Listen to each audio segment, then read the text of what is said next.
Le mot culture, c'est un terme assez valise. On a beaucoup de chercheurs, de sociologues qui ont essayé de le définir. Mais si moi je devais le définir, je m'appuierais sur la définition d'Alila Belkacem qui dit que la culture, c'est un ensemble de croyances, un ensemble de productions, un ensemble de valeurs, un ensemble de comportements qui fait qu'on arrive à un moment à tous communiquer, à tous se reconnaître et à tous se sentir comme appartenant à un groupe humain. Et du coup, quand on parle de cette définition, on arrive à savoir quelle est la communauté de nos actes, et au travers de la communauté de ces actes, on arrive à s'identifier. Alors ce qui est difficile, c'est que pour nous qui sommes franco-maliens, la culture c'est reproduire quelque chose.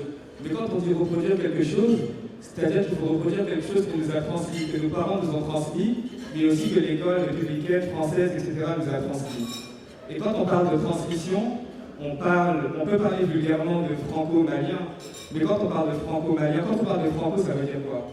Moi qui suis allé à l'école républicaine française à Paris, dans le centre de Paris, j'ai sûrement pas eu la même transmission, le même bagage qu'un Yaya, qu'un Limatou, qu'un fait Sciences Po, moi qui est en université. Et quand on parle d'un bagage culturel malien, j'ai pas la même approche du tout. Ma mère est déjà métissée, elle est malinké, Peul, un Diadier, un Yaya aussi, a une identité, je pense, qui est multiple.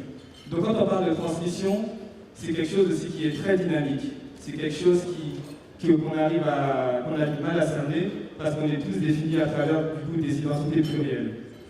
Et pour compléter ce que j'ai à dire, on parle beaucoup de double culture. Mais quand on parle de quelque chose de double, c'est quelque chose qui est censé être figé, quelque chose qui est censé être comme un miroir. Alors que moi, je préfère le terme de culture hybride. Et donc, cette notion d'hybridité, pour moi, est plus intéressante que cette idée de double. Elle est plus précise, en tout cas.